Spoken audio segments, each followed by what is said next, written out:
Thank you very much, Luis. You will have the floor again, of course, later when the questions come. The next speaker is Gwang-il Jung. He's an external affairs manager of Free the North Korean Gulag.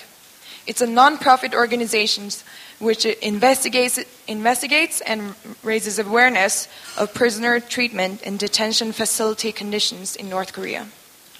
In April 2000 until April 2003, he was himself detained in Yodok concentration camp, a political panel labor camp which is located in South Hamgyong province in North Korea.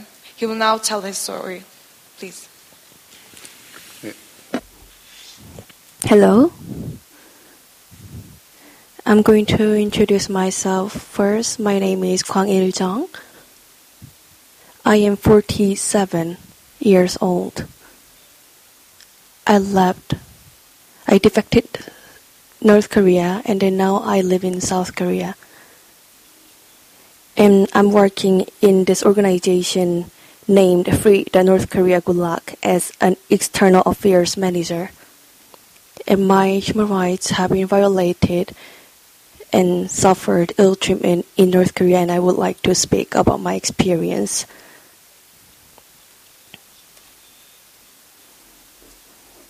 And I was working in the field of commerce in the middle of 90s. With the partners in China. So I went to China and I just got to know this person from South Korea. And we became friends just because we're from the same nation and history and we had things in common. Sometimes we ate together to chatter and get to know each other. But then I had no idea that I was being monitored by North Korean security agency.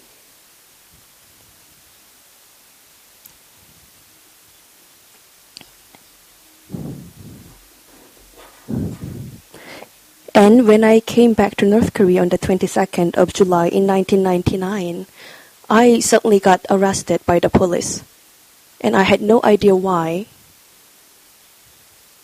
And I was being tortured for 3 months without knowing any reason why. And you can see the pictures outside this conference room about all the types of different tortures that prisoners go through in North Korea. And after these 3 months of torture, they were asking me whether I was doing spying work for South Korean government.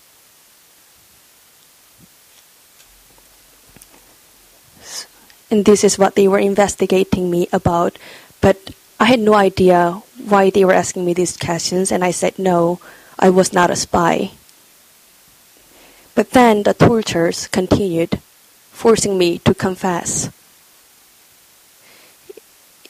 including this torture named pigeon torture, where your hands are handcuffed and you are hanged to the wall for a week.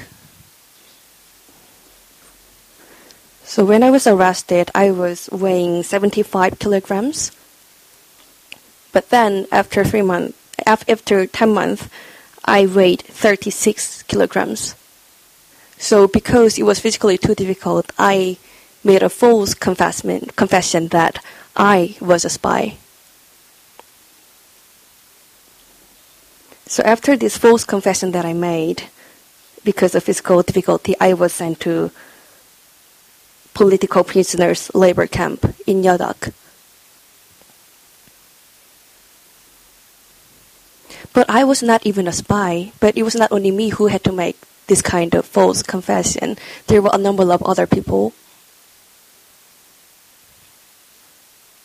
who were just working in a foreign country, even people who were working in an embassy in a foreign country, and these people were arrested in a similar way as me. And we couldn't eat properly. We had 3 meals a day, but it was not proper food. It was made out of corn, but it was a watery soup made of corn, which was about 200 grams per a meal. They don't treat you as a human being with dignity in this camp.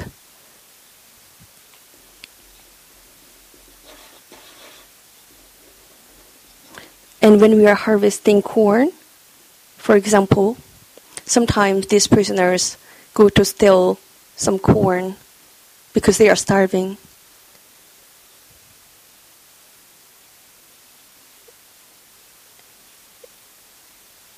This little amount of corn was enough for us to quench our hunger. So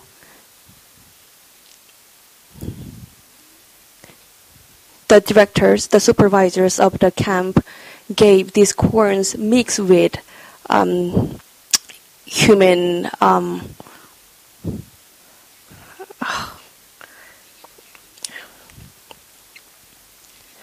they mixed this corn with dirty things so that prisoners couldn't even eat. But then because we were really starving, we had to even eat it. And then our health got aggravated.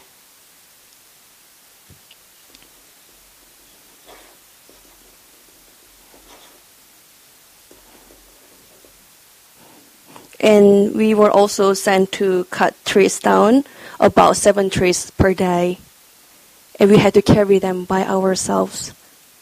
And it was such tough work. And in North Korea, the weather is quite cold. In such a region, with this kind of weather, it was very severe for prisoners to carry more than 7 trees per day.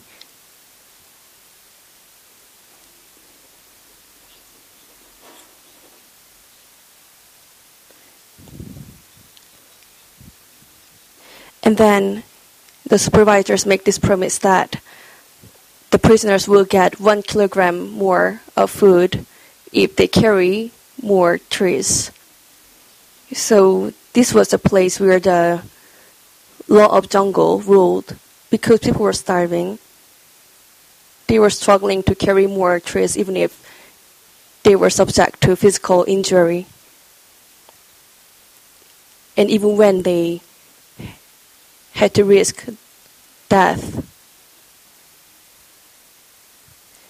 and you are treated as less than a human being in a political prisoners camp in North Korea.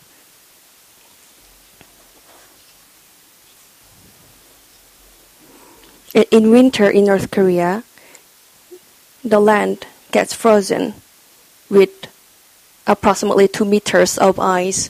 And when a prisoner dies in the camp, other prisoners have to bury him themselves. And it's impossible to do it with the 2 meters thick of land.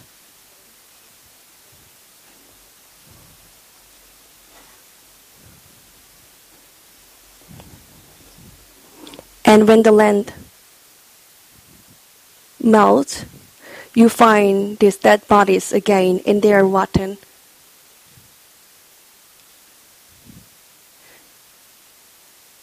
So I would say you are treated as less than a human being even after your death in this place. After my arrest on the 22nd of July in 1999, imprisoned,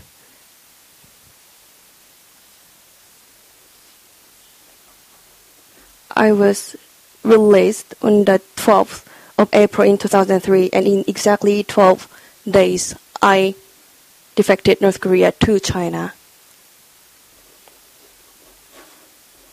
And then 1 year after, which was on the 22nd of April of 2004, I went to South Korea. And there is something that I want to show you here. And this is an arrest warrant used in North Korea. And if you see, there is nothing written on the part of date. So the police are distributed this kind of warrant of arrest, and they can just use this arbitrarily whenever they want against whoever they want. And the signature is already printed there. So they just need to use the signature that is already there, and they can write down the day where they want to go arrest this person.